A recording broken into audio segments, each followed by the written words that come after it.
Hello everyone, welcome back to our channel Saimi agro farms. और मैं हूं आपका दोस्त शहबाज।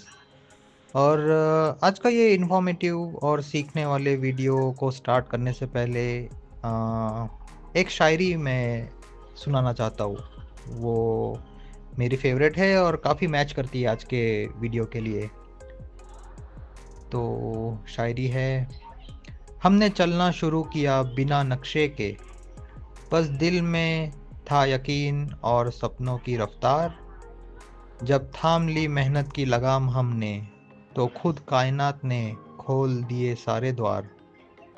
वाह। सो आज की इंफॉर्मेशन है अबाउट मेरा पहला विज़िट, जो बहुत ही अनएक्सपेक्टेड रहा। कुछ हफ्तों पहले की बात है। एक दिन बस ऐसा मन किया और बिना किसी प्लान के बाइक उठाई और निकल पड़ा।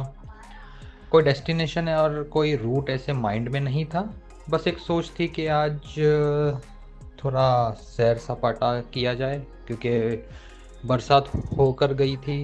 काफ़ी सुहाना मौसम था। तो मैं पुणे के पौड़, एक गांव है, इलाका, उस साइड निकल गया। वहाँ पे काफ़ी लश ग्रीन लैंडस्केप है और सीनरी काफ़ी अच्छी होती है और बहुत सारे वाटरफॉल्स भी होते हैं। तो मैं सोचा चलो आज थोड़ा माइंड फ्रेश किया जाए ग्रीनरी में जाके। तो जाते हुए कुछ चलने के बाद रास्ते में एक अंकल मिले। करीब 30 बकरियां लेकर जा रहे थे। एकदम देसी वाइब थी, असली इंडिया। मैं थोड़ा रुका, हेलो हाय किया, बातचीत की। तो उस अंकल का नाम पता चला, नंदू। तो I address him as Nandu मामा। शुरू में वो थोड़ा हिचकिचाए, सोचा शायद कोई सरकारी बंदा होगा या कुछ और। लेकिन जब मैंने उनको बताया कि मैं खुद बकरी पालन शुरू करना चाहता हूँ और सीख रहा हूँ, तो वो खुल के बात करने लगे। उन्होंने मुझे अपने घर आने का इनवाइट दिया। घर बस कुछ 10-15 कदम दूर रहा होगा जहाँ पे मैं उनसे मिला था।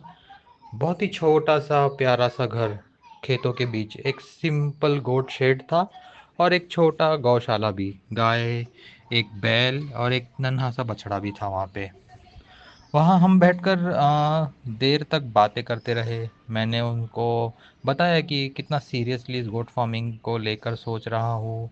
उन्होंने भी अपनी कहानी सुनाई, बताया कि पहले वो गवर्नमेंट सर्वेंट थे, रिटायर हो चुके हैं। अब पूरा ध्यान वो अपने शौक और फार्मिंग पे दे रहे हैं।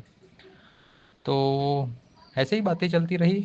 उनसे बात करके जो सीख मिली, वो ना कि किसी किताब, यूट्यूब वीडियो, पॉडकास्ट या ऑनलाइन ट्रेनिंग, ये सब चीज़ें मैंने की है, कर रहा हूँ। लेकिन उनसे जो बात करने के बाद जो चीज़ें मुझे पता चली, वो काफ़ी रॉ और रियल थी। उन्होंने एक एक बात मुझे ऑनेस्टली बताई कि शुरुआत कहाँ से करें, किन गलतियों से बचे, किससे दूर रहे, और सबसे ज़रूरी बात पेशेंस। मतलब हमारा एंटायर कॉन्वर्जेशन में उनका जो मेन फोकस रहा है वो ये बताने के हम पेशेंस नहीं रखते हैं। और ये जो बिज़नेस है, इसमें हर चीज़ सीखी जा सकती है, गलती होने के बाद उसको सुधारा जा सकता है, लेकिन पेशेंस अगर नहीं है तो आप बार बार फेल होने वाले हो। That's what he wanted me to understand. तो एकदम साफ सच्ची बात, बिना किसी दिखावे के उन्होंने की मेरे साथ। उनके पास लोकल उस्मानाबादी गोट्स है। ये यहाँ की देसी गोट्स है, पुणे के इलाके की। मोस्टली महाराष्ट्र में आपको मोस्टली बीटल लाकर यहाँ पे की जा रही है फार्मिंग। और दूसरा, अगर देसी की बात की जाए तो यहाँ पे उस्मानाबादी गोट ब्रीड मिलता है। लेकिन उनके गोट्स काफ़ी हेल्दी, तगड़ी और एकदम देसी एनवायरनमेंट में अडेप्ट हुई हुई थी। उन्हें देखना भी एक लर्निंग एक्सपीरियंस था। उन्होंने बताया कि जुलाई में कुछ गोट्स डिलीवरी देने वाली है। तो उन्होंने मुझे इनवाइट किया कि वो पूरा प्रोसेस देखने के लिए मैं आ सकता हूँ। मतलब वाह।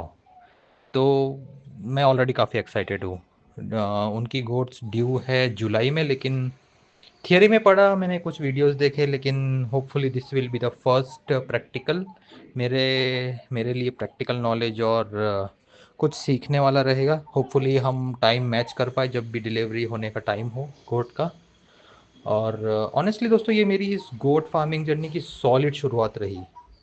नंदू मामा जैसे लोग मिलना सच में एक ब्लेसिंग है, and I am so grateful.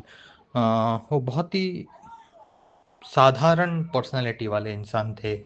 इतना पॉजिटिव ऑनेस्ट वाइब आ रहा था उनसे कि मेरा मन ही नहीं कर रहा था। और ऐसा भी नहीं कि मेरे एक भी क्वेश्चन को उन्होंने टाला, हर क्वेश्चन का इन्फॉर्मेशन दिया, आंसर दिया।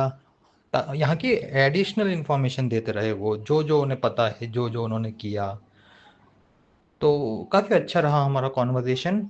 और यही तो हमारी साइमी एग्रो फार्म्स का विजन है, राइट? असली फील्ड से, असली लोगों से, असली सीख। और हाँ, ये कहानी यहीं ख़त्म नहीं होती।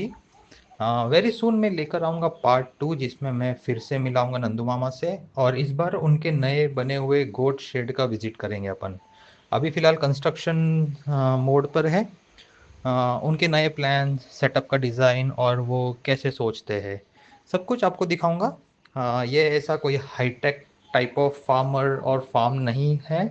ये काफ़ी बेसिक, रॉ, और एक एक फार्मर जैसे हैंडल करता है गोड्स को।